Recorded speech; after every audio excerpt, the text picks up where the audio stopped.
الحمد لله نحمده ونستعينه ونستغفره ونؤمن به ونتوكل عليه ونعوذ بالله من شرور أنفسنا ومن سيئات أعمالنا من يهده الله فلا مضل له ومن يضلله فلا هادي له ونشهد أن لا إله إلا الله وحده لا شريك له ونشهد أن سيدنا وسندنا ومكينا ومدنينا ومولانا محمدا عبده ورسوله أما بعد فأعوذ بالله من الشيطان الرجيم بسم الله الرحمن الرحيم لقد جاءكم رسول من أنفسكم عزيز عليه ما عنتم حريص عليكم بالمؤمنين رؤوف رحيم وقال النبي صلى الله عليه وسلم لا يؤمن أحدكم حتى يكون هواه تبعا لما جئت به أو كما قال عليه الصلاة والسلام آمنت بالله صدق الله مولانا العظيم وصدق رسوله النبي الأمي الهاشمي المدني الكريم ونحن على ذلك لمن الشاهدين والشاكرين والحمد لله رب العالمين۔ تمام حضرات عقیدت اور محبت کے ساتھ عبادت اور ثواب کی نیت سے نماز میں پڑھا جانے والا درود شریف ایک مرتبہ بآواز بلند پڑھ لیں۔ اللہم صلی علی محمد وعلی آل محمد کما صلیت علی ابراہیم وعلی آل ابراہیم انک حمید مجید۔ اللہم بارک علی محمد وعلی آل محمد کما بارکت علی ابراہیم وعلی آل ابراہیم انک حمید مجید۔ کہ محمد سے وفا تو نے تو ہم تیرے ہیں، یہ جہاں چیز ہے کیا لوح و قلم تیرے ہیں۔ محمد کی غلامی دین حق کی شرط اول ہے، ہو اگر اس میں کچھ خامی تو سب کچھ نامکمل ہے۔ واجب الاحترام عزیزان گرامی، آپ کے سامنے قرآن کریم فرقان مجید 11واں پارہ سورۃ التوبہ کی آیت نمبر 128 تلاوت کی، اور سرکار دو عالم تاجدار مدینہ محمد مصطفیٰ احمد مجتبیٰ صلی اللہ علیہ وسلم کی حدیث مبارکہ پیش کی۔ ربیع الاول کا بابرکت باسعادت مہینہ چل رہا ہے۔ اسی مہینے میں سرور کونین، شافی محشر، وجہ کائنات، خاتم النبیین محمد مصطفیٰ احمد مجتبیٰ صلی اللہ علیہ وسلم کی ولادت باسعادت ہے، اور اسی مہینے کے اندر نبی اکرم صلی اللہ علیہ وسلم نے نبوت کا اعلان فرمایا، اور اسی ماہ مبارک کے اندر سرور کونین صلی اللہ علیہ وسلم نے مکے سے مدینے کی طرف ہجرت فرمائی، اور یہی وہ مہینہ ہے جس میں حضور پاک صلی اللہ علیہ وسلم نے دنیا سے پردہ فرمایا۔ آپ صلی اللہ علیہ وسلم کی ولادت جسمانی بھی بے مثال اور آپ کی ولادت روحانی بھی باکمال ہے۔ دنیا کے اندر سب سے محبوب رشتہ، پسندیدہ رشتہ وہ والدین کا ہوتا ہے۔ ماں باپ کو اپنے اولاد سے محبت ہوتی ہے، ماں کی محبت کی مثالیں دی جاتی ہیں، اور باپ کی مہربانی، اولاد کے ساتھ شفقت وہ بھی بیان کی جاتی ہے۔ لیکن دنیا کے اندر ایک ہستی ایسی ہے کہ جسے ایک ماں نہیں کئی ماؤں سے زیادہ اپنی امت سے محبت ہے، وہ حضور پاک صلی اللہ علیہ وسلم کی اپنی امت کے ساتھ ہے۔ آپ کی اپنی امت کے ساتھ کتنی محبت تھی، میں صرف چونکہ وقت کم ہے دو انتہاؤں کا ذکر کروں گا، اندازہ آپ لگا لینا کہ آپ صلی اللہ علیہ وسلم کو اپنی امت کے ساتھ کتنی محبت تھی۔ ربیع الاول کا مہینہ میلاد کا مہینہ ہے، ولادت کا مہینہ ہے۔ اسی مہینے میں آپ صلی اللہ علیہ وسلم کی ولادت ہوئی۔ میں نے کہا آپ کی ولادت بے مثال ہے۔ جب آپ کی ولادت ہوئی اس وقت بھی کچھ معجزات ظاہر ہوئے۔ ایک ان میں سے ایک عجیب معجزہ، ایک عجیب واقعہ یہ ہوا، جب آپ صلی اللہ علیہ وسلم کی ولادت ہوئی، آپ ماں کے پیٹ سے دنیا میں تشریف لائے تو آپ کو جب لٹایا گیا تو آپ نے کروٹ بدلی اور سجدے میں چلے گئے۔ عام طور پر بچہ کروٹ نہیں لے سکتا، لیکن آپ صلی اللہ علیہ وسلم نے کروٹ لی، سجدے میں چلے گئے، اور سجدے کے اندر جب آپ گئے تو آپ کے ہونٹ ہل رہے تھے، آپ کے لب ہل رہے تھے۔ لوگوں نے جو پاس اس وقت دائیاں کھڑی تھیں انہوں نے دیکھا کہ یہ بچہ سجدے میں ہے، کچھ کہہ رہا ہے، کچھ بول رہا ہے، کان لگا کر سنے تو صحیح یہ کہتا کیا ہے۔ تو آپ صلی اللہ علیہ وسلم نے اس وقت آپ کی زبان مبارک پر دو جملے تھے، دو بول تھے آپ کی زبان پر۔ پہلا بول جو آپ صلی اللہ علیہ وسلم نے بولا وہ اپنے رب کی کبریائی کو بیان کیا، اللہ کی توحید کو بیان کیا، اپنے مشن کو بیان کیا۔ سبحان ربی الاعلیٰ، وہ رب جو میرا رب ہے اس کی ذات بلند ہے، وہ پاکیوں والی ہے، وہ عزت والی ہے، وہ تمام عیب اور نقص سے پاک ہے۔ تو پہلا جملہ، پہلا بول اپنے رب کی توحید کو بیان کیا، اپنے مشن کو بیان کیا کہ میں کس لیے آیا ہوں، رب کی توحید کو بیان کرنے کے لیے، سارے دروں سے ہٹا کر ایک در پر جھکانے کے لیے آیا ہوں۔ اور پھر دوسرا جملہ جو آپ صلی اللہ علیہ وسلم کی زبان مبارک سے نکلا وہ کیا تھا؟ اللہم اغفر لامتی، اے اللہ قیامت کے دن میرے گناہگار امتی کو بخش دینا، میرے امت کی خطاؤں کو قیامت کے دن معاف کر دینا۔ آپ دنیا میں تشریف لائے تو آپ نے سب سے پہلا جملہ اپنی امت کے لیے جو کہا وہ یہ کہا کہ اللہ اس امت کے گناہگاروں کو قیامت کے دن معاف کر دینا، اس کی بخشش کر دینا، ان کی خطاؤں سے درگزر کر دینا۔ یہ آپ کی ولادت کے وقت کا واقعہ ہے، یہ پہلی ابتدا ہے۔ آپ نے 63 سال کی زندگی گزاری، 40 سال کی عمر پہ پہنچے، یہی ربیع الاول کا مہینہ آیا، فاران کی چوٹی پر کھڑے ہو کر لوگوں سے مخاطب کر کے کہا یا ایھا الناس قولوا لا الہ الا اللہ، اے لوگو یہ کہہ دو اللہ کے سوا کوئی اور معبود نہیں ہے، تم کامیاب ہو جاؤ گے۔ تو توحید کا جو اعلان کیا آپ نے، نبوت کا جب اعلان کیا وہ بھی ربیع الاول کا مہینہ تھا۔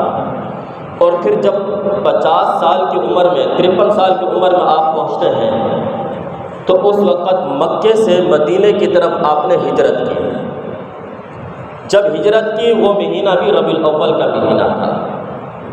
اور پھر جب آپ صلی اللہ علیہ وسلم نے 63 بہاریں دیکھ لی، جب قرآن کریم کی یہ آیت نازل ہو گئی الیوم اکملت لکم دینکم، آج تمہارا دین مکمل ہو چکا ہے۔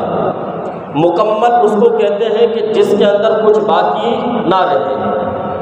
یہ دین مکمل ہو چکا ہے، اب اس کے اندر بعد میں کوئی چیز اضافہ نہیں کیا جا سکتا، کوئی چیز اس کے اندر داخل نہیں کی جا سکتی۔ یہ دین ایسا مکمل ہے کہ آپ صلی اللہ علیہ وسلم نے پیدائش سے لے کر وفات تک، بلکہ وفات کے بعد تک کے اعمال امت کو سکھا دیے ہیں کہ لوگ دفنانے کے وقت تم نے کیا کرنا ہے، اس کے بعد تم نے اپنے بھائی کے لیے کس طریقے سے دعائیں کرنی ہے۔ یہ بچپن سے لے کر پچپن تک، پیدائش سے لے کر موت تک کے سارے احکام آپ صلی اللہ علیہ وسلم نے ہمیں سکھلا دیے ہیں۔ اب دین مکمل ہو چکا ہے۔ جب دین مکمل تو اب دوبارہ ایک اور نئے نبی کے آنے کی ضرورت نہیں ہے، نئی چیزوں کو داخل کرنے کی ضرورت نہیں ہے۔ جب یہ آیت نازل ہوئی، حضرت صدیق اکبر رضی اللہ عنہ فرماتے ہیں کہ جب میں نے یہ آیت سنی اسی وقت، یہ 3 مہینے پہلے نازل ہوئی، میں نے اسی وقت میرے دل میں یہ بات آ گئی تھی کہ اب آقا کا دنیا سے جانے کا وقت قریب آ چکا ہے، کیونکہ نبی تو آیا تھا دین سکھانے کے لیے، امت کو بتلانے کے لیے، امت کو اللہ سے کے ساتھ جوڑنے کے لیے۔ اب دین مکمل ہو چکا ہے، نبی کے آنے کا جو مقصد تھا وہ پورا ہو چکا ہے، اعلان ہو گیا، دین مکمل ہو چکا ہے، اب آقا کا دنیا سے جانے کا وقت قریب آ چکا ہے۔ یہی وجہ ہے جب آپ صلی اللہ علیہ وسلم دنیا سے تشریف لے گئے، جیسے ہی یہ خبر پھیلی تو صحابہ کی حالت کیا تھی؟ حضرت عمر فاروق رضی اللہ عنہ نے ہاتھ میں تلوار اٹھائی اور کہا کہ جس نے یہ بات کہی کہ آپ صلی اللہ علیہ وسلم فوت ہو گئے ہیں، میں اس کی گردن اڑا دوں گا۔ وہ صدمہ برداشت نہ کر سکے، لیکن اس وقت امت کو دلاسا دینے والے حضرت صدیق اکبر رضی اللہ عنہ تھے۔ بعد میں کسی نے پوچھا کہ آپ کو اتنا یہ صبر کیسے تھا؟ تو فرمانے لگے چونکہ جب یہ آیت نازل ہوئی تھی اس وقت سے مجھے اندازہ ہو گیا تھا کہ اب قریب میں کبھی نہ کبھی آپ صلی اللہ علیہ وسلم کو دنیا سے جانے کا حکم ہو جائے گا، تو مجھے پہلے سے یہ بات معلوم تھی۔ تو جب 63 سال کی زندگی مکمل ہو گئی، آخری وقت ہے، آپ صلی اللہ علیہ وسلم حجر مبارک میں ہیں، آخری وقت ہے، حضرت جبریل امین نے آ کر کہا کہ یا رسول اللہ موت کا فرشتہ آیا ہے، آپ کی وفات کا مہینہ وہ بھی ربیع الاول کا ہے، آپ کو بتایا گیا کہ موت کا فرشتہ آیا ہے، اسرائیل آیا ہے، اجازت مانگ رہا ہے۔ آپ صلی اللہ علیہ وسلم کی دربار کی عظمت اور مقام کا اندازہ لگائیں، حضرت آدم علیہ السلام سے لے کر حضور پاک صلی اللہ علیہ وسلم تک کوئی ہستی ایسی نہیں آئی جس سے اسرائیل نے جا کر اجازت مانگی ہو۔ صرف حضرت محمد رسول اللہ صلی اللہ علیہ وسلم کی ذات بابرکت ایسی ہے کہ اسرائیل کو بھی اجازت مانگ کر اندر آنے کی حکم دیا گیا تھا۔ آپ صلی اللہ علیہ وسلم نے اجازت دی، اسرائیل کو اندر آنے کی اجازت دی۔ اسرائیل نے آ کر کہا کہ یا رسول اللہ میں نے آج تک کسی سے پوچھا نہیں ہے، آپ واحد ہستی ہیں، آپ سے پوچھنا چاہتا ہوں، اگر آپ اللہ کے پاس جانا چاہتے ہیں تو میں آپ کی روح قبض کرنے کے لیے تیار ہوں، اگر آپ چاہتے ہیں کہ دنیا میں رہیں تو میں آپ کو چھوڑ کر چلے جاؤں گا، آپ جو حکم دیں گے اس پر عمل کروں گا۔ آپ صلی اللہ علیہ وسلم نے فرمایا کہ اسرائیل اگر میں یہ کہوں کہ 1000 سال، تو کہا کہ پھر بھی بہرحال آپ کو جانا تو پڑے گا، یہ موت کا ذائقہ تو چکھنا پڑے گا، یہ تو آنی ہی آنی ہے۔ تو آپ صلی اللہ علیہ وسلم نے فرمایا کہ اسرائیل پھر دیر کس بات کی ہے، میں بھی اپنے رب کی ملاقات کے لیے بیتاب ہوں، میں بھی اپنے رب کو ملنے کے لیے بے چین ہوں، میری روح کو قبض کر۔ اسرائیل نے روح قبض کرنا شروع کی۔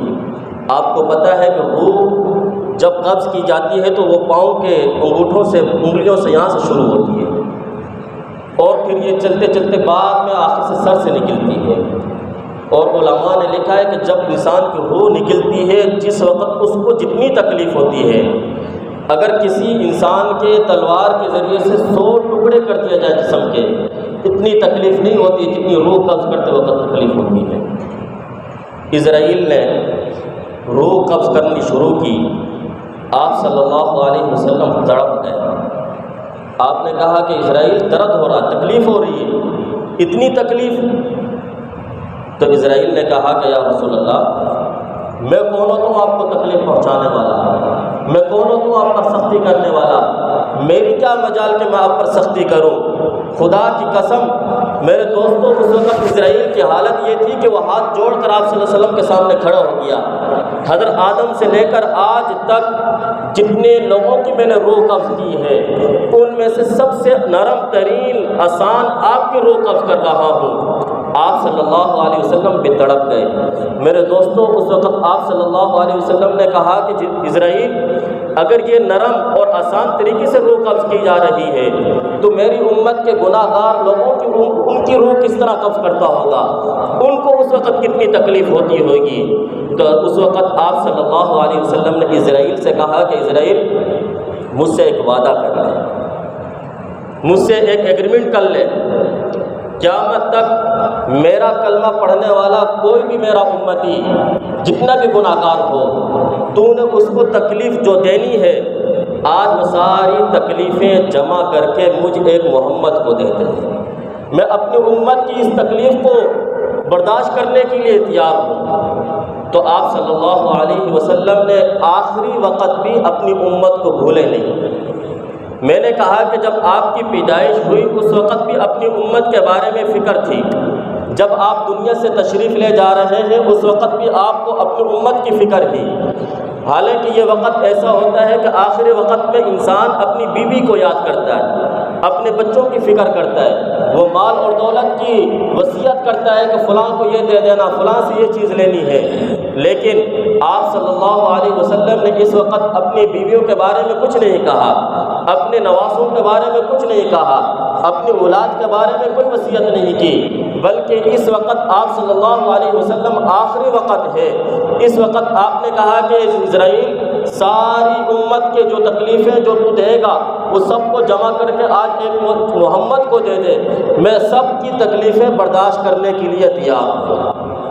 تو آپ صلی اللہ علیہ وسلم کی دو انتہاؤں کا میں نے ذکر کیا، ایک پیدائش کے وقت کہ اس وقت بھی آپ صلی اللہ علیہ وسلم نے کہا تھا اللہم اغفر لی امتی، کہ اللہ میری امت کی بخشش کر دے۔ آپ صلی اللہ علیہ وسلم دنیا سے تشریف لے جا رہے ہیں، اس وقت بھی اپنی امت کے لیے دعائیں کر رہے ہیں۔ اسی طریقے سے آپ صلی اللہ علیہ وسلم فرش پر تھے، اس وقت بھی اپنی امت کے لیے دعائیں کرتے تھے۔ جب آپ معراج کے سفر پر گئے اس وقت بھی اپنی امت کے لیے بخشش کی دعائیں کرتے رہے۔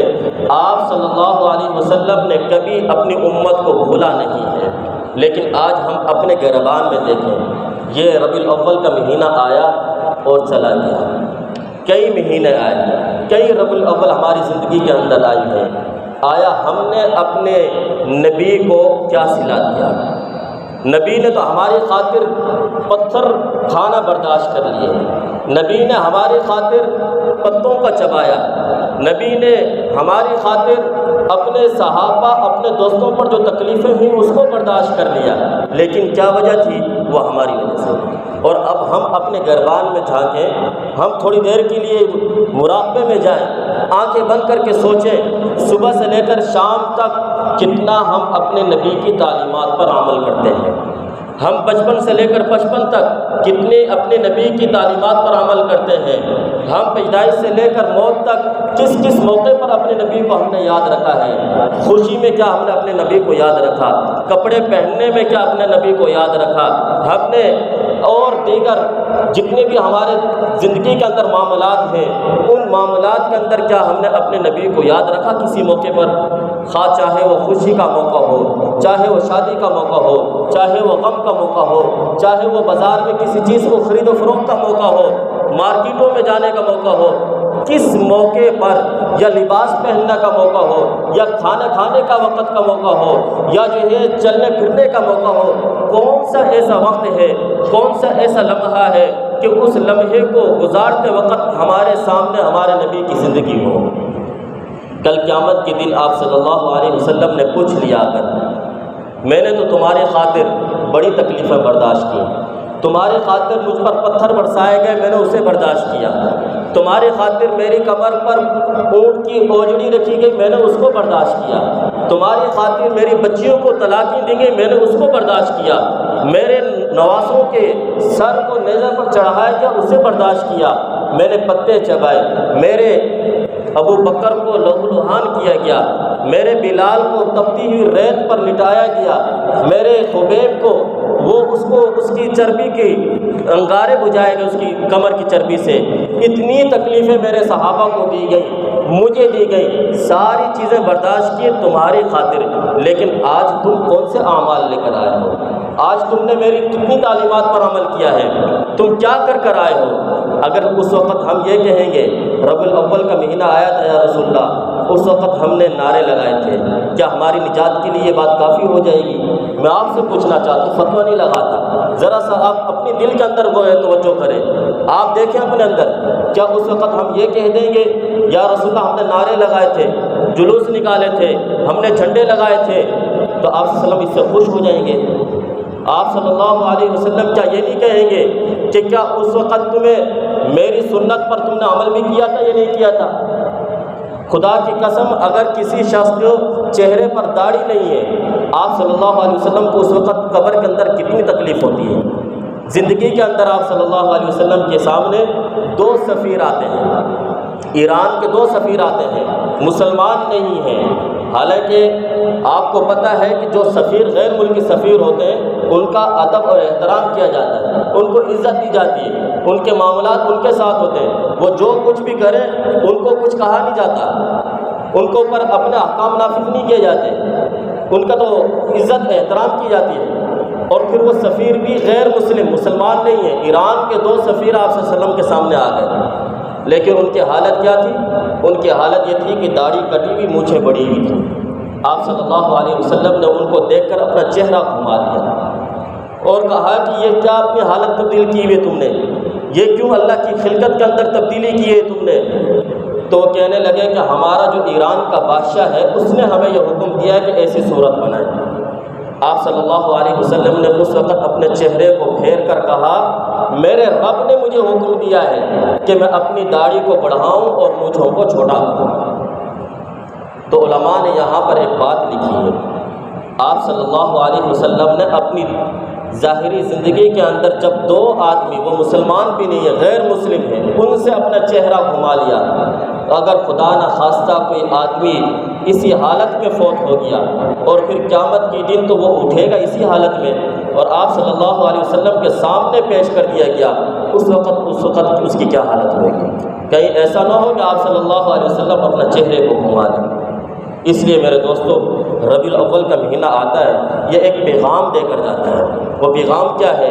نبی پاک صلی اللہ علیہ وسلم کی جو مبارک زندگی ہے، جو برکت والی زندگی ہے، اور یہی روشن زندگی ہے۔ لائٹیں لگانے سے تو مارکیٹیں تو وہ خوبصورت نظر آئیں گی، ہمارے گھر کی عمارت تو وہ چمکتی ہوئی نظر آئے گی، لیکن اگر دل کے اندر کی دنیا یہ تاریکی میں ہے، یہاں بلب جلانا ہے، اصل میں یہاں روشنی کرنی ہے، اور یہ روشنی آئے گی نبی پاک صلی اللہ علیہ وسلم کی سنتوں پر عمل کرنے کی وجہ سے۔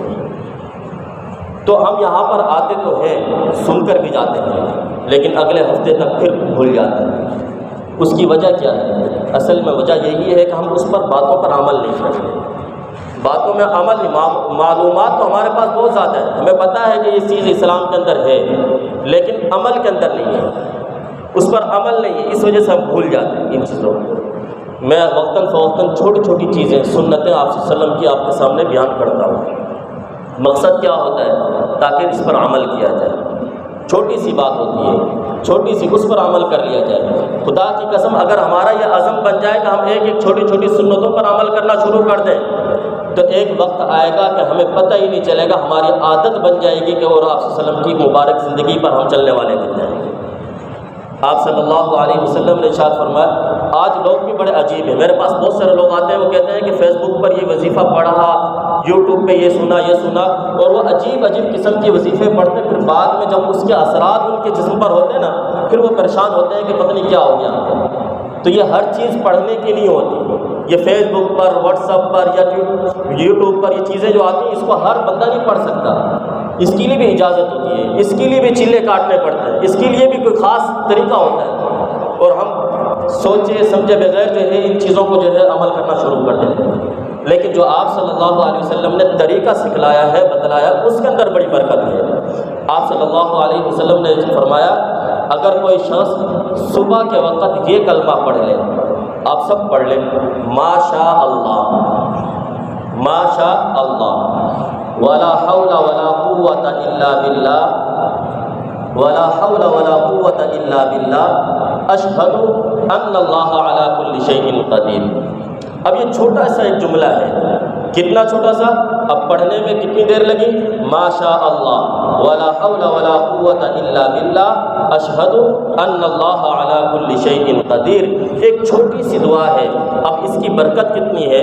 آپ صلی اللہ علیہ وسلم نے فرمایا من قال حین یصبح، جو آدمی صبح کے وقت یہ کلمہ پڑھ لیتا ہے اللہ تعالیٰ اس کو اس دن ایسا رزق عطا فرماتا ہے کہ اس کے واہم گمان میں بھی نہیں ہوتا۔ ایک دفعہ صبح کے وقت یہ کلمہ پڑھنا ہے، ما شاء اللہ، ولا حول ولا قوة، اشہد ان اللہ علی کل شیء قدیر۔